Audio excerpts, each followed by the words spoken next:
एक छोटा सा गांव था सीतापुर, जहां पर धीर सिंह अपने प्यारे गधे बलिया के साथ रहते थे।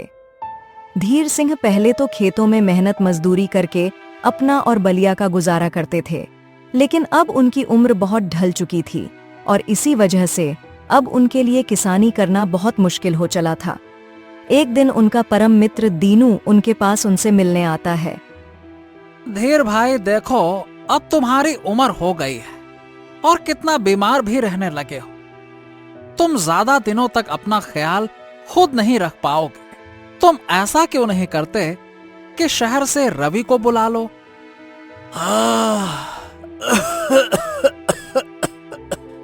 हाँ दीनू, तुम तो जानते ही हो ना कि उसे यहाँ गांव आकर रहने में कोई दिलचस्पी नहीं है। उसे शहर की हवा ही भाती है अब भाई। और मैं तो ऐसे ही ठीक हूँ, क्या बोलूं। अरे मगर मेरे भाई, अकेले ऐसे कब तक ठीक रहोगे? अरे अकेले कहाँ हूँ, ये है ना मेरा साथी बलिया। क्यों बलिया? बलिया आंगन में ही बैठा हुआ था। जैसे ही धीर सिंह बलिया का नाम लेते हैं, वो उठकर खड़ा हो जाता है। देखा दीनू भाई, बस नाम लेने की देर है और मेरा प्यारा बलिया मेरी सेवा में हाजिर है? बलिया, मेरे प्यारे गधे, अब तुम्हारा घास खाने का समय हो गया है। रुको, मैं अभी घास तुम्हें डाल देता हूँ। धीर सिंह उठकर जाता है और बलिया को घास डाल देता है। बलिया बड़े चाव से घास खाता है और धीर सिंह तब तक उसके सर को सहलाता है। दीनू बड़े ध्यान से ये नजारा देख रहा था। वाह वाह वाह वाह, एक बात तो है भाई, मैंने कभी भी किसी मालिक और उसके पालतू गधे में इतना प्यार तो नहीं देखा है।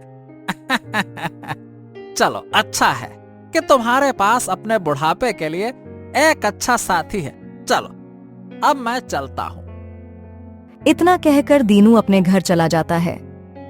घास खाने के बाद बलिया कहता है, मालिक, मुझे तो खाना खिला दिया, अब आप भी खाना खा लो।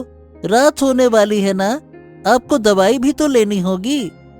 हाँ बलिया, अच्छा याद दिलाया तूने।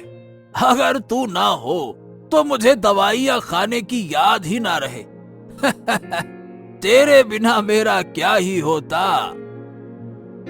ऐसे ही हर दिन धीर सिंह और बलिया एक दूसरे का ध्यान रखते थे। पूरे गांव में उनकी इस अनोखी जोड़ी के बहुत चर्चे थे।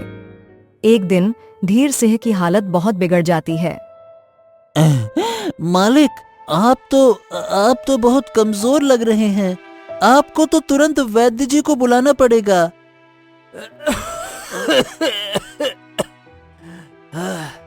नहीं बलिया, नहीं।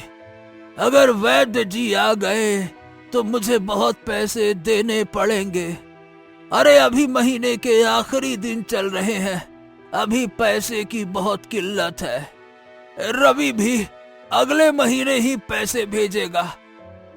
तो कोई बात नहीं मालिक, आप मेरे लिए जो जौ खरीदने वाले थे ना, वो मत खरीदना। मैं सादी घास खा लूंगा। अभी ना आपकी सेहत सबसे ज्यादा जरूरी है। ये सुनकर धीर सिंह को बहुत दुख होता है। हाँ, ये कैसा संकट है हम पर। अगर मेरी दवा लाएंगे तो तेरे लिए पौष्टिक खाना नहीं आ पाएगा। बस कुछ ही दिनों की तो बात है मालिक। मैं कुछ दिन कम खाऊंगा तो कुछ भी कम नहीं होगा मुझ में। मैं ठीक हूँ। और फिर तो रवि भैया शहर से पैसे भेज ही देंगे, फिर सब ठीक हो जाएगा मालिक। हाँ, ऊपर वाला करे ऐसा ही हो बलिया। असल में रवि शहर में काम करता था और वहां से अक्सर धीर सिंह को पैसे भेजता था, मगर रवि बलिया से बहुत चिढ़ता था, इसलिए वो बलिया की देख रेख के लिए पैसे नहीं देता। इस कारण से धीर सिंह उसी पैसे से अपना और बलिया दोनों का गुजारा करता था। आखिर में मजबूर होकर धीर सिंह वैद्य जी को बुला लेता है और वो उसे कुछ दवाइयां देकर चले जाते हैं। कुछ दिन और ऐसे ही गुजर जाते हैं। बलिया धीर सिंह की कई कामों में मदद करता था। घर का सामान लाने भी अक्सर बलिया ही जाता था। सब लोग उसे पहचानते थे और उसकी पीठ पर सामान लाद देते थे। जब धीर सिंह को तेज बुखार आता तो बलिया रात भर उनके पास ही बैठा रहता था। एक दिन सुबह ही धीर सिंह के पास कुछ गांव वाले आ जाते हैं। अरे क्या हुआ भाइयों, तुम सब यहाँ इतनी सुबह सुबह एक साथ आए हो? अरे भैया, गांव में बड़ी मुसीबत आ गई है, सूखा पड़ गया है। तुम तो अकेले रहते हो और घर से बाहर ही नहीं निकलते हो, इसीलिए तुम्हें खबर देने आए हैं। क्या? अरे नहीं नहीं, ये तो बड़ी मुसीबत हो जाएगी। अरे भैया, हमारे गांव में सूखे की समस्या तो किसी से छिपी नहीं है, इसीलिए पड़ोस के गांव के एक बड़े आदमी ने हमारी मदद के लिए अनाज की बैलगाड़ियां बड़ी बड़ी भिजवाई हैं। अब सबको थोड़ा थोड़ा अनाज मिलेगा, इसीलिए तुम भी चलो, ले लो थोड़ा बहुत। धीर सिंह ये सुनकर बहुत परेशान हो जाता है। उसे मालूम था कि वो इस हालत में नहीं है कि जाकर अनाज ले पाए। तभी बलिया पट से बोल पड़ता है, मालिक तो नहीं चल पाएंगे, उनकी सेहत कुछ अच्छी नहीं है, मगर मैं आप लोगों के साथ चलता हूँ। हाँ ठीक है, जैसा तुम लोगों को ठीक लगे, मगर जरा जल्दी चलो वरना सारा अनाज खत्म हो जाएगा। फिर बलिया गांव वालों के साथ अनाज लेने चला जाता है और धीर सिंह वहीं बैठ जाता है। तभी वहां पर दीनू आ जाता है। अब तबीयत कैसी है तुम्हारी धीर भैया? अरे आओ आओ आओ दीनू आओ। अरे तबीयत का क्या है? जैसी थी वैसी ही है। अरे कुछ सुधार नहीं है, तुम बताओ। हाँ देखो भाई, तुम्हारी हालत कुछ खास अच्छी लग नहीं रही है। अरे देखो तो सही, कितने कमजोर हो गए हो। अरे अपने बेटे को भी नहीं बुलाते हो, ऊपर से अब गांव में सूखा अलग पड़ गया है। बिना दाने पानी और दवाई के तो तुम ज्यादा दिन तक अपना गुजारा नहीं कर पाओगे। हाँ लेकिन अब इसमें मैं कर भी क्या सकता हूँ? कौन सा सिर्फ मेरे साथ हो रहा है? अरे ये सब तो सारे गांव वालों को झेलना पड़ रहा है ना। मगर मेरे भाई, सब अकेले नहीं रहते हैं ना। देखो, अगर सबकी ही बात कर रहे हो तो मैं तुम्हें एक बात बता दूं भाई, सब लोग अपने घर से कुछ न कुछ बेच रहे हैं, जिससे कि वो इस सूखे के घाड़े में अपना और अपने परिवार का गुजारा कर सकें। तो ऐसे में तुम्हें भी कुछ तो बेचना ही पड़ेगा ना। ठीक है, लेकिन मेरे पास बेचने के लिए है ही क्या? अरे है ना, तुम्हारा गधा बलिया। क्या? ये तुम कैसी बातें कर रहे हो दीनू? भला मैं बलिया को कैसे बेच सकता हूँ? नहीं नहीं, कभी नहीं, मैं उसे नहीं बेचूंगा। देखो भाई, मुझे मालूम है कि वो तुम्हारे दिल के बहुत करीब है, मगर जिस हाल में तुम हो, तुम अपना ही गुजारा नहीं कर पा रहे हो, तो फिर बलिया का ध्यान कैसे रखोगे? उसके दाने पानी का क्या इंतजाम है तुम्हारे पास? अरे तुम्हारे साथ साथ वो भी बेचारा बहुत कमजोर हो गया है। दीनू की बात में सच्चाई थी, इसलिए धीर सिंह चुप हो जाता है। उसकी चुप्पी देखकर दीनू आगे कहता है, देखो मेरे मित्र, मैं तुम्हारा दुख समझता हूं, मगर अभी दिल से नहीं, दिमाग से सोचना पड़ेगा।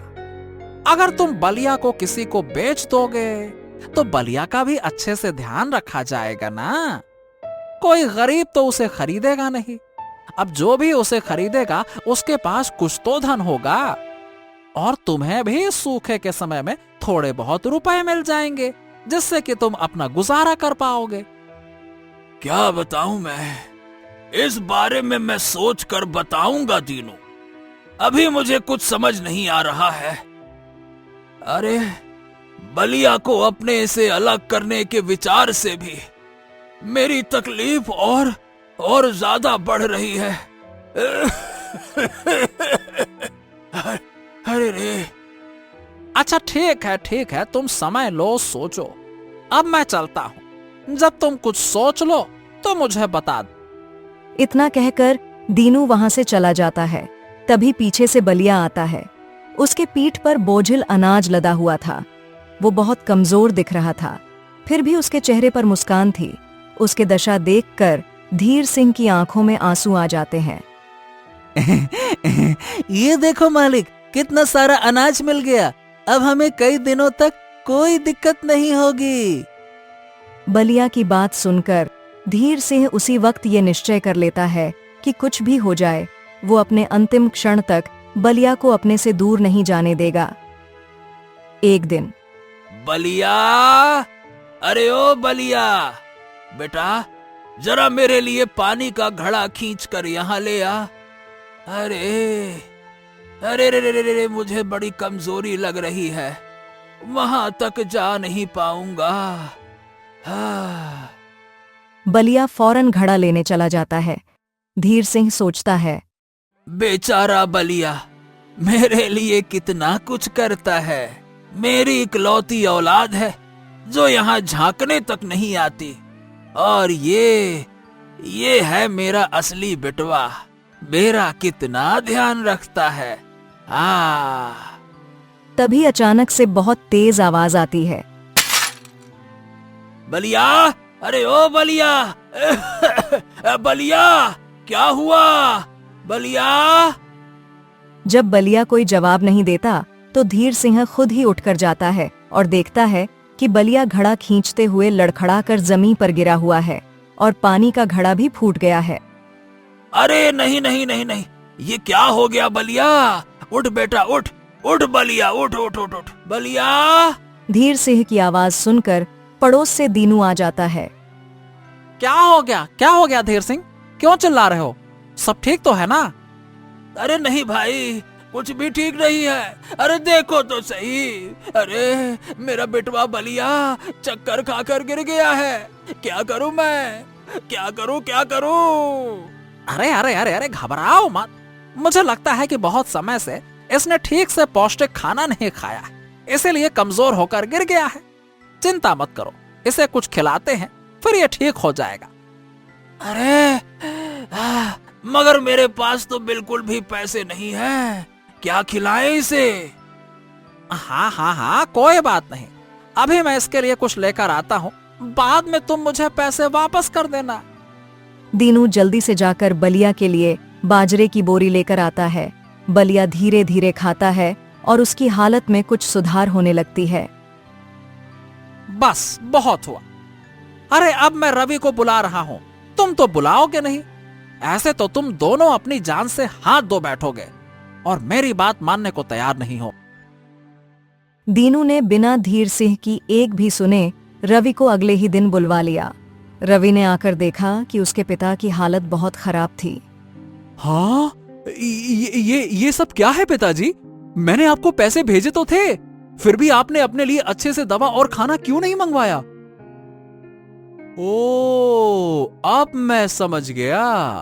अपने से ज्यादा आपने इस बेकार गधे पे सारे पैसे खर्च कर दिए होंगे। हाँ बेटा, बिल्कुल ठीक कहा तूने। अरे तो क्या करूं बता। मेरे साथ यहाँ मेरे हर सुख दुख में यही गधा साथ रहता है। अरे बस यही है मेरा बेटा जो मुझे अकेला छोड़कर शहर नहीं गया, इसीलिए इसका ध्यान तो रखना ही पड़ता है ना। रवि को ये सब सुनकर गुस्सा तो बहुत आता है, मगर वो कुछ कहता नहीं। वो कुछ दिन के लिए अपने पिता के साथ रुकने का फैसला करता है। एक दिन रवि गर्मा गर्म खाना बनाकर अपने पिता को देता है। लीजिए पिताजी, खाना खा लीजिए। हाँ, मैं तो खा लूंगा, लेकिन पहले बेटा बलिया को घास डाल दे, चले जा। हाँ, डाल दी है घास उसे, ठीक है। अब आप भी खा लीजिए और फिर ये दवाई भी खा लीजिए। रवि इतना कहकर चला जाता है। लेकिन धीर सिंह दवा खाना भूल जाता है। मालिक, आपने दवाई नहीं खाई ना? अरे हाँ हाँ हाँ हाँ हाँ बेटा, दवाई खाना भूल गया मैं बलिया।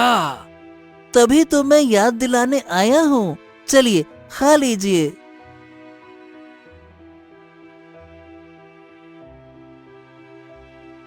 हाँ, तेरे बिना तो मैं कुछ भी ठीक से कर नहीं पाता बलिया। मेरे बिना आपको रहना भी नहीं है मालिक। मैं आपके साथ हमेशा रहूंगा। रवि जब जब बलिया को अपने पिता का ध्यान रखते देखता तो उसे अच्छा लगता था। धीरे धीरे बलिया के लिए उसकी भावनाएं भी अब बदल रही थीं। वो बलिया के खाने पीने और दवा का भी ध्यान रखने लगा था, क्योंकि उसके पिता बिना बलिया को खिलाए खुद खाते ही नहीं थे। एक रात धीर सिंह की दवा खत्म हो जाती है और बाहर बहुत तेज बरसात हो रही थी। अरे पिताजी, इतनी रात हो गई है और बरसात भी जोरों की है। अब सुबह तक का इंतजार कर लीजिए ना, फिर मैं जाकर दवाई ले आऊंगा। वैसे भी ये दवा यहाँ आसपास नहीं मिलेगी, दूर जाना पड़ेगा। ठीक है बेटा, जैसा तुम्हें ठीक लगे वैसा करो। लेकिन बलिया ने ये सब सुन लिया था और वो बिन बताए अकेले ही धीर सिंह की दवा लेने निकल पड़ता है। बलिया, अरे ओ बलिया, बलिया, अरे ओ बलिया। अरे वो सो गया होगा पिताजी, आप इतना क्यों परेशान हो रहे हैं? आप भी सो जाइए ना, वरना तबीयत और बिगड़ जाएगी। सुबह आपकी दवाई भी लेने जाना है, चैन से सोने तो दीजिए अब मुझे। धीर सिंह को बहुत फिक्र हो रही थी, मगर कमजोरी के कारण वो उठकर बाहर नहीं जा पा रहा था। जैसे तैसे उसने रात काटी। सुबह होते होते उसकी आंख लग गई, परंतु जब रवि सोकर उठा तो वहां का नजारा देखकर वो हैरान हो गया। सामने बलिया धीर सिंह के बिस्तर के नीचे सोया हुआ था। ये क्या? ये यहाँ कैसे आया? तभी धीर सिंह भी उठ गया। क्या हुआ रवि, ऐसे क्या देख रहे हो? और बलिया घर वापस आया क्या? मुझे उसकी बड़ी फिक्र हो रही है बेटा। हाँ पिताजी, वो आ गया है। देखिए तो, आपके बिस्तर के नीचे सो रहा है। धीर सिंह देखता है कि बलिया अपने साथ धीर सिंह की दवा की थैली लेकर आया था। हाँ, जरूर ये रात में मेरी दवा लेने के लिए निकल गया होगा रवि। और देखो तो सही, बेचारा तभी थक कर सो गया। इसने सुबह होने का इंतजार नहीं किया, रात में ही भाग कर गया। अब रवि को एहसास हो गया कि बलिया के लिए धीर सिंह ही सब कुछ है। उसने अपनी तबीयत का भी ख्याल नहीं किया और रात में अकेले ही दवा लेने चला गया। देखा रवि, यही तो मैं तुझे समझाना चाहता था। ये बलिया मेरे सुख दुख का साथी है और ये मुझे कभी भी अकेला नहीं छोड़ सकता। तो भला मैं इसे कैसे छोड़ दूं, बता। हाँ, सच कहा आपने पिताजी। और अब मुझे भी अपनी गलती का एहसास हो गया है। अब से मैं भी आपके साथ ही रहूंगा और बलिया का ध्यान रखने में आपकी मदद भी करूंगा। ये सुनकर धीर सिंह बहुत खुश होता है। बलिया को सोता देखकर रवि भावुक होकर कहता है, किसी ने सच ही कहा है पिताजी, सच्चे साथी हमेशा हमारे साथ रहते हैं, हालात चाहे जैसे भी हो, और अंतिम साथी ही हमारा सबसे खास होता है। हाँ